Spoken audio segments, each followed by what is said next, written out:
Moment. Sie bereitet in der Küche leckeres Essen zu. Im günstigsten Fall ist es so, dass das Essen auch lecker ist. Das ist dann in dem Fall die Köchin. Würde passen dazu, wenn ich jetzt zum Beispiel sage, welchen Beruf haben Sie? Dann würden Sie gegenüber mir antworten, ich bin Köchin. Oder beim Mann, ich bin Koch. Ja? Sie bereiten in der Küche leckeres Essen zu. Das ist die Köchin oder der Koch. Genau. Nächste ist, Sie beraten die Kunden im Laden und führen die Kasse. Ja?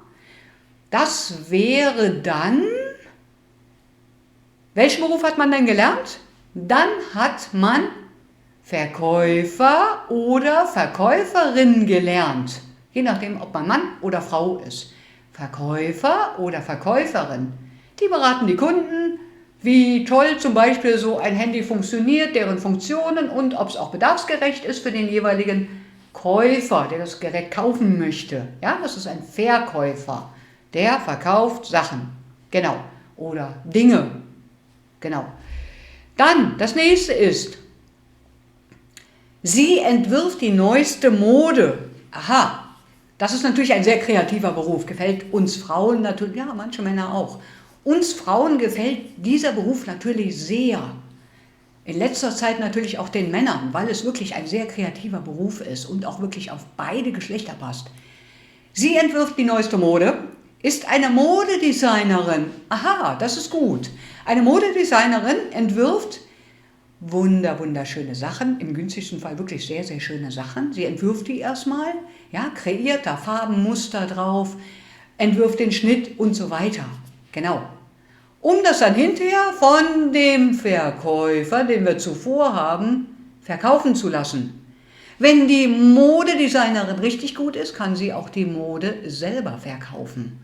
Und das ist natürlich eine Sache. Ich kann die Sachen ausstatten, also ich kann mir eigene Sachen kreieren und die hinterher auch noch verkaufen. Das wäre die Modedesignerin, genau. So, nächste, sie stellt Computerprogramme her. Oder man könnte auch sagen, er stellt Computerprogramme her. Ich will die Männer gar nicht hier in den Hintergrund stellen. Sie, so er, können das beide ganz hervorragend. Das ist eine oder ein Programmierer. Ja? Ein Programmierer stellt Computerprogramme her.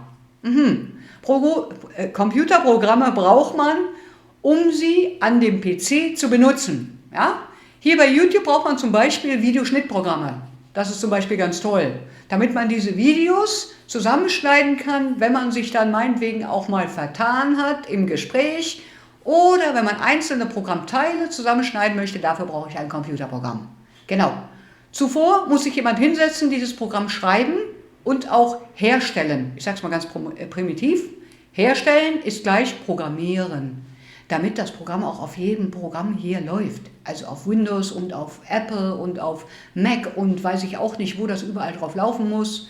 Auch Programme für Handys werden so programmiert. Genau, das ist der Programm- oder Programmierer. Na, das wäre richtig. Genau.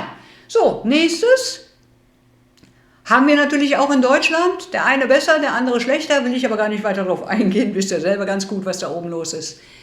Er ist in der Regierung Ihres Landes tätig oder in anderen Ländern tätig. Möchte ich gar nicht nur auf Deutschland. Also auch in anderen Ländern ist dieser Berufszweig überall in jedem Land vertreten. Ja? Das sind dann die Politiker. Die Politiker haben das Ziel, durch ihr Denken Probleme der Gesellschaft zu lösen und durch ihr Handeln Einfluss auf die politischen Entscheidungen zu nehmen. Politiker haben somit die Möglichkeit der Führung menschlicher Gruppen zu ordnen und zu vollziehen. Ein Politiker ist meistens in einer Partei.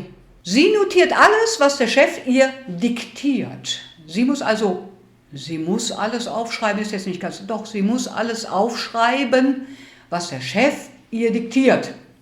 Diktiert kommt von Diktat.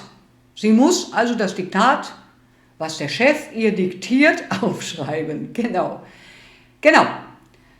Das wäre dann die Sekretärin. Exakt. Oder der Sekretär, wenn man so möchte. Meistens machen das die Frauen. Ja? Sie notiert alles, was der Chef diktiert. Und das ist ganz wichtig, damit der Chef in seinen Aussagen, in seinen geschäftlichen Tätigkeiten auch wunderbar unterstützt wird. Der kann sich jetzt nicht noch hinsetzen und die Sachen selber aufschreiben. Das macht die Sekretärin. Aha, die Sekretärin macht das. Ja. Er bringt morgens die Post zu den Leuten. Ja, wer könnte das denn sein? Ein freundlicher Mensch oder eine Dame, eine Person bringt die Post zu den Leuten an die Tür. Die klingeln auch manchmal. Ganz toll. Da muss man was unterschreiben und kann es entgegennehmen. Die Post entgegennehmen. Das ist nämlich der Postbote. Genau. Haben wir in anderen Ländern auch. Ist eigentlich auch generell so, dass die Post von A nach B versendet wird. Und dann bekommt ihr, liebe Leute, an die Tür eure Post zugestellt. Und das ist der Postbote. Genau. Der Beruf Postbote werden auch übrigens in Deutschland sehr, sehr, sehr viele gesucht. Ja, genau. So, dann haben wir, er passt im Schwimmbad auf, dass nichts passiert. Oha, der hat eine wichtige Funktion. Ja, wenn wir uns im Sommer oder gar im Winter, ist auch eigentlich egal, im Jahr das Vergnügen gönnen, ins Schwimmbad zu gehen, dann passt dieser Mensch auf. Ja? Das ist nicht nur am Strand so, dass sie dann oben in ihren Häuschen sitzen und gucken, aha, da könnte jetzt gerade ein Haifisch vorbeikommen, da muss ich die Leute warnen. Oder da könnte jetzt gerade eine Quallenplage sein oder ich weiß nicht was kommen oder gar einer ertrinken. Oha. Dann geht nämlich dieser Mensch von seinem Häuschen runter und geht ans Wasser. Das ist ein Bademeister oder auch ein Schwimmmeister, nennt man die, glaube ich, auch.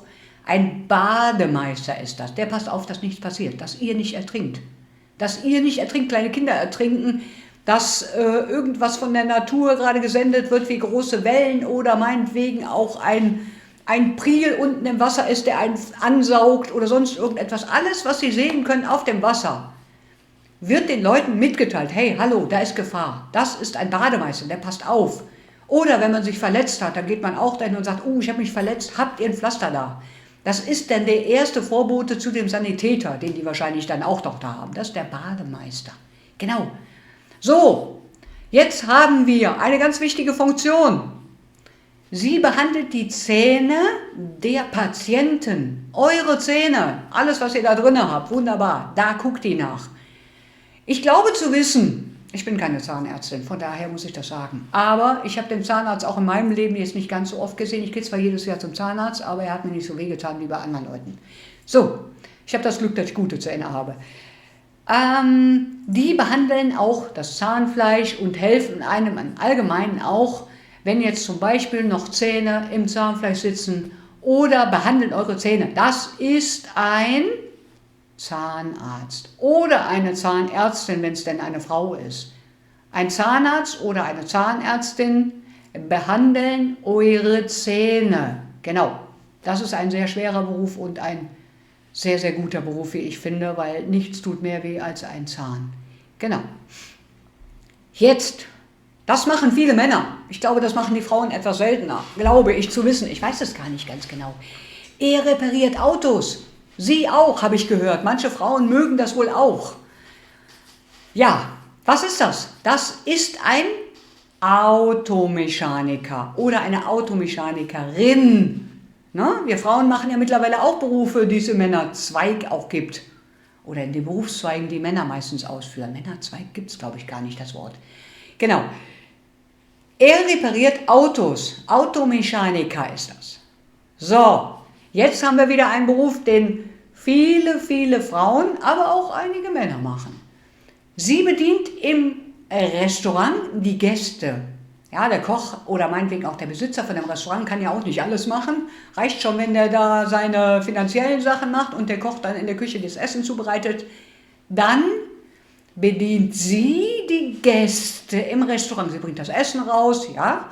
Sie nimmt die Bestellung zuvor auf, sie bringt das Essen raus, sie erstellt hinterher die Rechnung, sie verabschiedet die Gäste hinterher, sie bindet die Gäste, indem sie freundliche Abschiedsworte den Gästen sagt und ja, genau. Das wäre dann in dem Fall die Kellnerin oder der Kellner. Haben wir mittlerweile auch viele. Gibt sehr viele Männer, die das mittlerweile auch ganz, ganz hervorragend machen. Finde ich immer ganz toll, wenn auch mal ein netter Mann daherkommt und dann mal das Essen bringt oder hinterher dann auch die Rechnung macht. Gebe ich dann auch gerne mal ein bisschen Trinkgeld. Man gibt Trinkgeld tatsächlich in Deutschland. In Deutschland ist es, ich hätte mal gesagt, Pflicht möchte ich nicht sagen.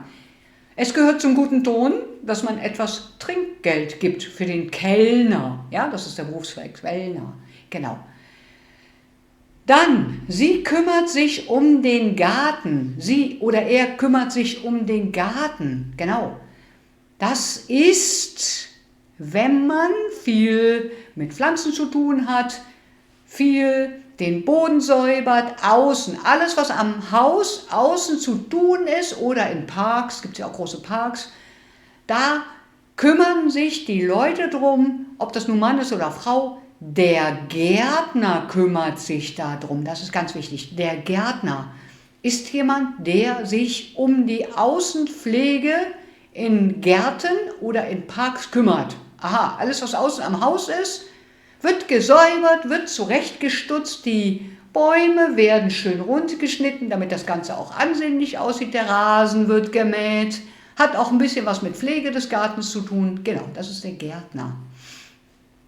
So, jetzt kommt etwas, was wir in Deutschland sehr, sehr gerne sehen. Wir lieben diesen Berufszweig, weil, hier sieht man schon in dem Dokument, er bringt Glück, man sagt, er bringt Glück.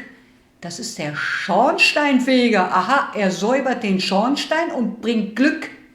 Das heißt also, wenn wir Deutschen ja, einen Schornsteinfeger oder eine Schornsteinfegerin sehen, dann sagt man, aha, das bringt mir Glück.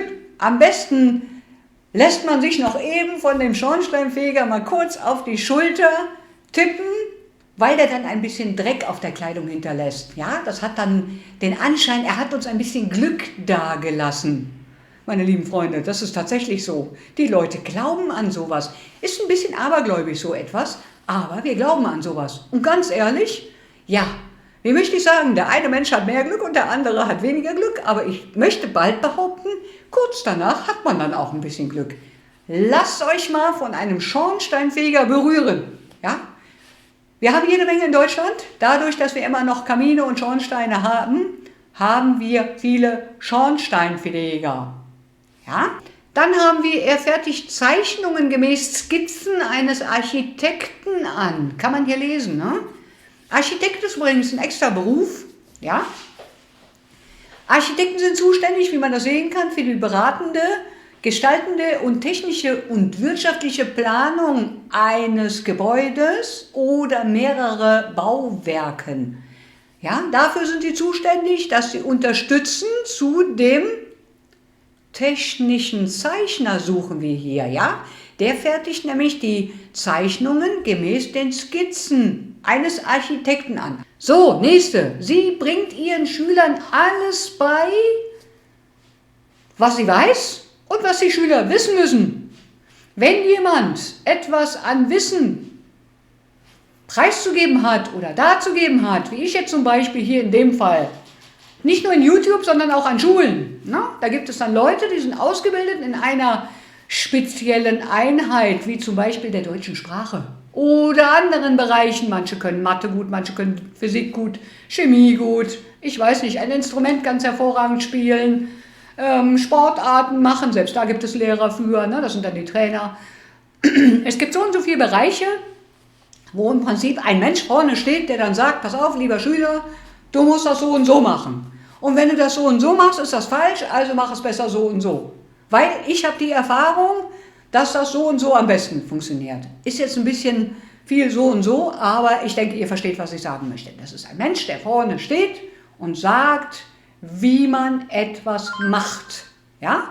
Man lernt dadurch, wie man eine Fertigkeit zum Beispiel macht oder wie man eine deutsche Sprache spricht oder wie man eine Matheaufgabe löst oder wie man auch meinetwegen die deutsche Rechtschreibung schreibt. Das müssen wir nämlich auch noch machen. Machen wir auch in einem extra Video nochmal. Wie schreibt man was? Das ist bestimmt auch super interessant für euch. Genau, das ist eine Lehrerin. Sowas Ähnliches, wie ich jetzt hier verkörpere. Genau, das wäre die Lehrerin. So, nächstes ist, sie kontrolliert im Zug die Fahrscheine und gibt Fahrauskünfte. Ein Mann oder eine Frau, die im Zug den ganzen Tag mit dem Zug mitfährt und den Fahrgästen, das seid ihr dann in dem Fall, ja, Auskünfte darüber gibt, wann die Züge fahren, und sie kontrolliert auch hinterher die Fahrscheine. So ihr denn einen Fahrschein gelöst habt. Also Fahrscheine muss man schon lösen, möchte ich nur sagen, die kontrollieren das in Deutschland ganz, ganz stark. Genau, dafür ist diese Dame oder der Herr da, das sind dann die Zugbegleiter. Die sind den ganzen Tag auf dem Zug, fahren hin und her, bis sie dann am Abend endlich Dienstschluss haben, fahren die mit und kontrollieren eure Fahrscheine. Ja? Oder geben euch Auskünfte, wann welcher Zug wie, wo fährt oder gar Verspätung hat. Leider haben wir das auch sehr oft in Deutschland. So, das nächste, liebe Freunde. Sie betreut die Kranken und hilft dem Arzt im Krankenhaus. Genau, was könnte das für ein Beruf sein? Das macht ja nicht einfach aus lauter Nettigkeit. Nein, das ist ein richtiger anerkannter Beruf, den man machen kann, der übrigens auch sehr stark gesucht wird. Ja, was soll ich sagen? Meine Güte, die suchen sehr viele Leute. Das ist, sie betreut die Kranken und hilft dem Arzt im Krankenhaus. Das ist eine Krankenschwester. Ein anerkannter Beruf in Deutschland, der sehr stark gesucht wird, das ist eine Krankenschwester. Die Krankenschwester hilft dem Arzt, Arbeiten zu verrichten, die der Arzt nicht tun, ich möchte nicht sagen kann oder möchte, sondern der Arzt hat andere Dinge zu tun, die vielleicht in dem Fall wichtiger sind. Ja? Die Krankenschwester macht auch wichtige Sachen. Die Krankenschwester macht aber eher die Sachen, dass man jetzt zum Beispiel dem Patient aufhilft, wenn der Patient nach der Narkose aufwacht oder wenn der Patient sich aufsetzen möchte und das alleine leider nicht mehr kann. Wenn der Patient gewaschen werden muss, dann machen die das auch. Schon mal hat man sich so ganz arg verletzt oder hat dann eben eine Behinderung, so dass eine Krankenschwester ihn waschen muss oder den Blutdruck misst oder sonst irgendetwas an pflegerischen Tätigkeiten tut. Genau. Dann macht die Krankenschwester, das ist das, was wir hier suchen als Berufszweig, die Krankenschwester. Oder wenn es ein Mann ist, macht der Krankenpfleger etwas. Da sagen wir in Deutschland dann Krankenpfleger zu. Genauso anerkannt wie die Krankenschwester. Ist aber dann in dem Fall der Mann. Ne? Ein Krankenpfleger. Genau. So, das nächste ist der Beruf. Diese Person, dieser Mann, dieser Mensch, das können auch Frauen sein. Können das Frauen sein? Gibt es das? Schreibt mir das mal unten in die Kommentare. Seid ihr, wenn wir jetzt gleich diesen Beruf gefunden haben, schreibt mir bitte mal in die Kommentare unten rein, ob ihr eine Frau seid, die diesen Beruf ausführt. Jetzt bin ich interessiert. Das finde ich super, super spannend, wenn ihr das mal machen würdet. Mit Hilfe einer Fernbedienung steuert er, ich sag mal er, ja, mir ist nur bekannt, dass das bis jetzt Männer gemacht haben. Es gibt bestimmt Frauen da draußen. Schreibt mal unten in die Kommentare rein. Finde ich interessant. Mit Hilfe einer Fernbedienung steuert er den riesigen Baukran. Aha, machen das Frauen? Die bestimmt. Ich kann mir schon vorstellen, dass das auch Frauen machen. Unten reinschreiben, unbedingt. Bin ich total interessiert dran, finde ich total klasse. Das wäre der Beruf des Kranführers. Ja? Ein Kranführer macht so etwas. Er steuert einen riesigen Baukran. Das ist auch ein interessanter Beruf und ich finde das immer super, super respektabel, weil ich selber unheimlich Angst habe vor der Höhe. Ich habe Angst vor der Höhe, ich habe Höhenangst, tatsächlich. Es gibt viele Menschen, die das haben. Das ist aber auch nicht als Frau, du hast jetzt mal Höhenangst, als Mann nicht. Nein, das hat damit nichts zu tun. Mich würde interessieren, ob ihr Frauen das auch macht. Ich finde das super, super interessant und ich traue das jeder Frau genauso zu wie jedem Mann. Ja? Das ist der Kranführer, Baukranführer. Genau, ganz, ganz super interessanter Beruf. Ich finde, da habe ich riesen Respekt vor. Jetzt haben wir noch einen besonders schweren Beruf, wovon ich ausgehe, dass die meisten Männer ihn machen. Er muss schwere körperliche Arbeit verrichten, machen, um Häuser zu bauen. Das sind meistens Männer, ganz ehrlich, das sind weniger Frauen. Er muss schwere Arbeiten verrichten. Er fährt viel mit der Schubkarre durch die Gegend. Er muss viele Steine schleppen, um Häuser zu bauen. Was kann das sein? Die meisten Männer wissen jetzt wahrscheinlich, was ich meine. Das ist der Bauarbeiter. Genau. Das sind die Jungs, die uns Frauen hier diese wunderschönen Gebäude, Häuser hinstellen, Bauwerke machen. Das sind Bauarbeiter, ganz schwer arbeitende Leute. Ja, die braucht man auch auf jeden Fall immer in jedem Land. Ganz, ganz wichtige Leute, ein ganz, ganz wichtiger Berufszweig. Ja, genau, Bauarbeiter, bauen Häuser, genau. Dann er bringt die Leute, die Personen, die Menschen von einem Ort zum anderen. Ich habe sie im Dokument etwas anders beschrieben. Gegen Bezahlung macht der Mensch das. Ja? Dieser Berufszweig ist auch ganz, ganz wichtig. Wenn man jetzt zum Beispiel die ältere Generation sieht, die jetzt zum Beispiel vielleicht sogar schon kein Auto mehr haben, dann ruft man einen Taxifahrer, genau, das ist der Mensch, der dann in dem Auto sitzt. Ein Taxi ruft man dann mit einem Taxifahrer. Den ruft man an und sagt ihm, ich bin nicht mehr gut zu Fuß oder ich habe den und den Termin. Und da fährt er einem von dem Haus, wo man wohnt, zu einem Arzt, zu einer Bank, zu einem Lebensmittelhandel oder sonst irgendwo hin. Das ist ein Taxifahrer. Oder ganz blödes Beispiel, aber wirklich ganz, ganz super, super wichtig, dass man das macht. Man war auf einer Party und hat ganz eindeutig zu viel Alkohol getrunken. Dann geht man her und lässt das Auto stehen und ruft diesen Berufszweig an. Einen von diesen wunderbaren Menschen, die dann hergefahren kommen, einen Taxifahrer ruft man dann an.